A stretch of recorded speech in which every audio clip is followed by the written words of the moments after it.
legend in the studio. Yes, we've got a bit of a tidy up on our best behaviour because we're about to be graced with pop royalty. I actually am sitting up straight. But before we chat to Sir Cliff Richard, please take a look at this. He's one of British music's most enduring, most iconic and most loved stars. It's hard to think of anyone who's remained at the top of his game as long as Sir Cliff Richard. In an astonishing career, he's sold more than 250 million records and he's had #1s in 5 different decades. And now he's become a soul man for his latest massive hit. Sit up straight, mind your P's and Q's. Please welcome Sir Cliff Richard. Now, nice, thank you.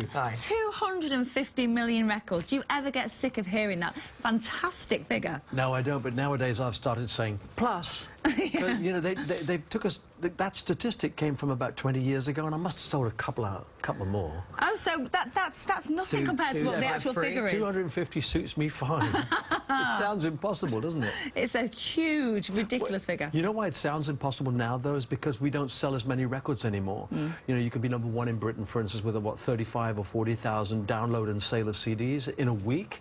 And when the Shadows and I were having hits, we were selling 80,000 a day. Wow. So when people say to me, would you like to have got singing now? I say no. It went all right. It went all right, and we lived through that exciting time of actually selling millions of records. Yeah. And it was a new sound as well, so you was creating new music. It was the beginning of rock and roll, really, in the rest of the world. In America, of course, they were about 4 or 5 years ahead of us. All the Elvis and Little Richard, Buddy Holly, Gene Vincent, all these people were playing great rock and roll, and we learned from them, really. Yeah. We picked you brought it to Europe, though. Yeah, in a way. I love it, the fact that John Lennon said that there was nothing before Move It, and Move It was my first ever rock and roll record. That's amazing. I feel kind of thrilled that he said that. Yeah. So given your success, it's very disappointing when we hear a radio station called Absolute 60s have actually banned you from their playlist. Can you explain why that is? It sounds I think it sounds like a scam to me. It sounded like they wanted some kind of publicity stunt. Yeah. And as I said on TV the other day, I hope they become really big and famous, because then I can say, well, I kicked them off. Because no one knew of them until they said they weren't going to play my music. Well, yeah, that's true. I mean, it's been nice for me, though.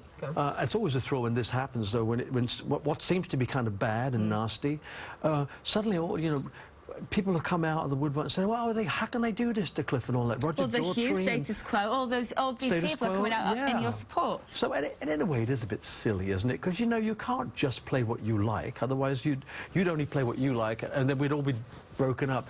Whereas the Shadows and I were part of the 60s, and we were 5 years before the Beatles. British musical history. Well, it's history, and so therefore whatever was being bought then, if we were #1 in the 60s, they should be playing it to show that the audience liked not only the Beatles, but lots of other people, all different styles and feels. But I think it was a great scam on their part, and for me, I didn't mind at all. It's given me publicity that I didn't expect. So not so much about your music, but more about your popularity. We hear that your calendar has actually outsold Cheryl Cole's. How does that feel? Well, I'm still #2, though. I like that #1 spot. Yeah, we'll talk about that in a second, but let's just have a little look at some of the clips. So we've got you with a classic dolphin flipper pose, playing a bit of basketball, shooting some hoops.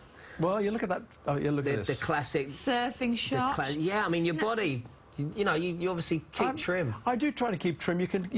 You know, I'm never going to be Arnold Schwarzenegger. That should have been a question Jenny asked, actually. So.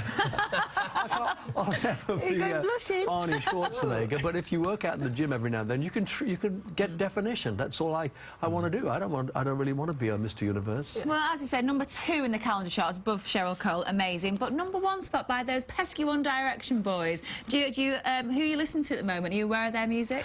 Well, no, I don't really know their music yet. But there again, they've only been out a short period of time, and I don't spend a great deal. I mean, I'm off now for about 6 months, so I'll miss out on a whole load of new other groups that might come out.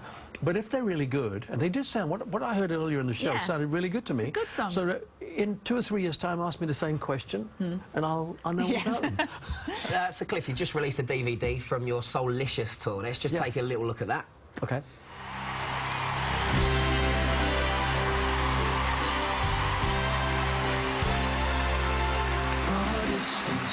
The world looks blue and green, and the snow-capped mountains.